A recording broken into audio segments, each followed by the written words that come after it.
honnêtement, je pense que l'idée de la création d'un orchestre au niveau du territoire est une idée qui existe dans la tête de Monsieur Ducasse depuis longtemps.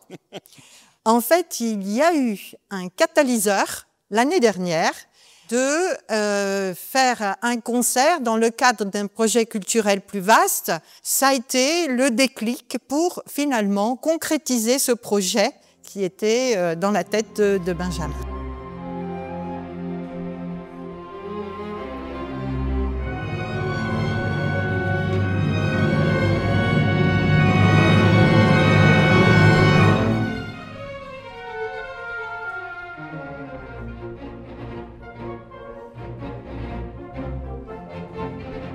Des professeurs et des musiciens habitant le territoire ont répondu présent et sont venus remplir cet orchestre de près de 40 musiciens.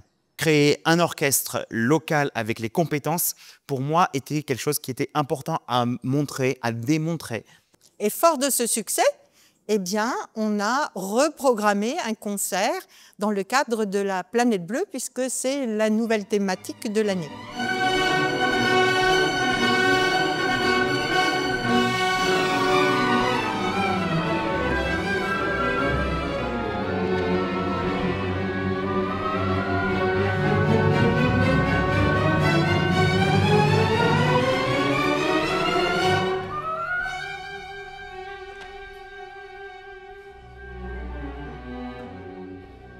Ce concert nécessitait un orchestre symphonique et donc Benjamin, notre directeur du conservatoire, a pris son bâton de pèlerin pour aller chercher les compétences encore plus vastes sur le territoire. Absolument, et là ça a été encore une autre expérience qui est venue conforter et renforcer cette première étape que nous avions eue l'année dernière avec encore des musiciens qui ont rejoint les rangs, et on a eu l'occasion de faire 3 magnifiques œuvres qui ont mis à l'honneur et la Planète Bleue et les droits internationaux de la Journée de la Femme. Et on a eu les Hébrides de Mendelssohn, la Moldao de Smetana et la 3e symphonie de Louise Farinck, compositrice du 19e siècle.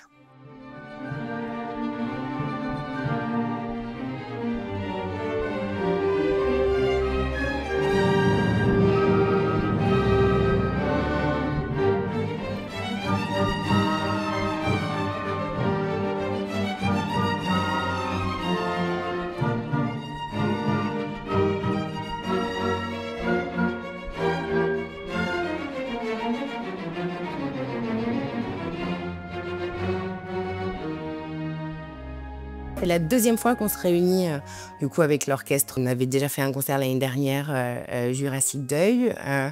Et là, voilà, un programme autour de la Planète Bleue. Donc c'était un peu un défi de nous réunir tous ensemble en si peu de temps et de faire un programme comme ça de qualité. On a été tout de suite emmenés par l'ambition et puis l'énergie très communicative de Benjamin. Le programme était très ambitieux.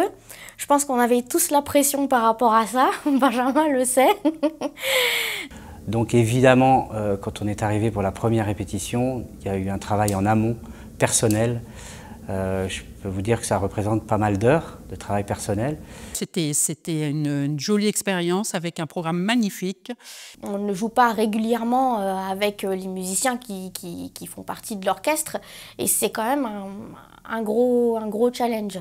On arrive à se trouver, à créer un son. Mais j'ai été surprise justement que ça a bien matché entre tous, et je pense qu'on l'avait tous bien préparé aussi, chacun de notre côté.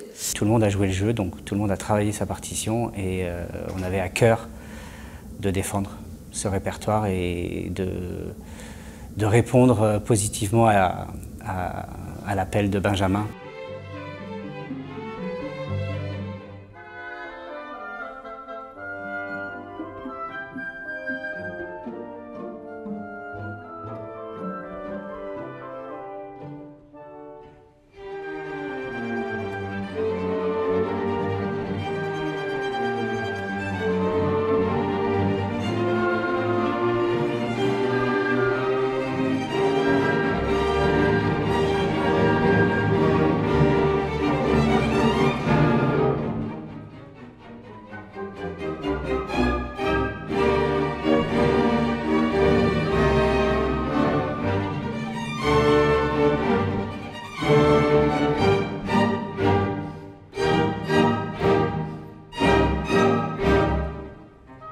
pense qu'il y avait un petit peu, pas du stress, mais un petit peu d'adrénaline, chacun de notre côté.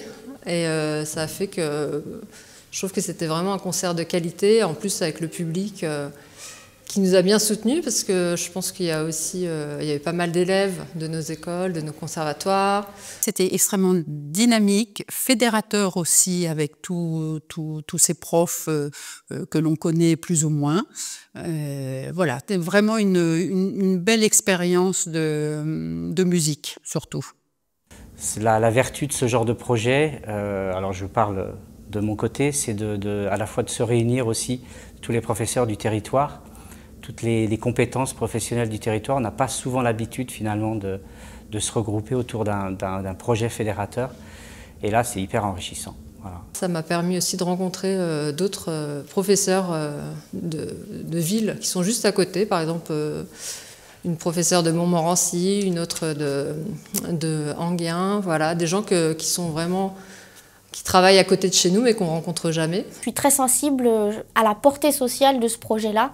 Il faut que cette musique soit accessible, il faut qu'elle vive, il faut qu'elle soit montrée, qu'elle soit entendue et que le plus grand nombre y ait accès. On espère qu'il y en aura plein d'autres.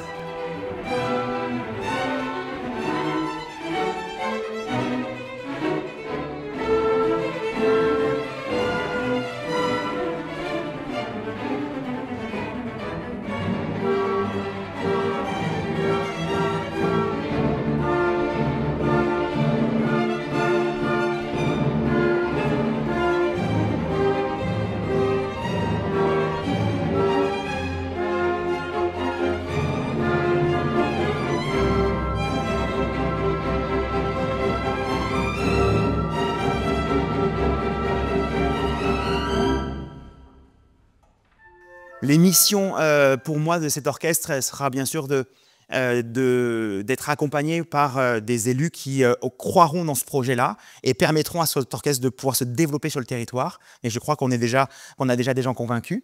Derrière cela, ça sera de pouvoir faire rayonner la culture, la musique. J'ai été frappé de voir le nombre d'enfants, d'élèves et de parents qui avaient, pour la première fois de leur vie, écouté un orchestre symphonique. On ne parle même plus de musique classique, on parle d'un orchestre symphonique qui est venu les percuter, les ébranler presque physiquement. Et ça, je trouve que c'est une des missions qui permet de faire vivre la musique, de pouvoir permettre à des gens de pouvoir accéder à ces émotions qui sont indispensables à l'être humain. Et donc notre mission, c'est quoi? C'est de faire rayonner sur notre territoire avec les forces locales la culture, la musique. Et pour cela, à faire appel effectivement aux forces vives locales et s'appuyer là-dessus pour avancer. Alors, ce que j'aime dans les propos de Benjamin, c'est cette idée de partage. Parce que finalement, la musique, c'est du partage. Absolument. Et quand vous montez un orchestre, vous associez des musiciens qui doivent s'écouter les uns les autres pour pouvoir effectivement rendre le meilleur de chacun et finalement de faire une espèce d'union. On peut imaginer aussi que sur notre territoire de 18 communes, on arrive à faire du partage. Et cet orchestre sera, pour moi, un outil mis à disposition pour que chaque service culturel puisse s'en emparer et aussi faire rayonner cette culture et ce partage. Donc, on est bien sur cette trajectoire et merci beaucoup pour ça, Benjamin. Merci à vous pour votre confiance.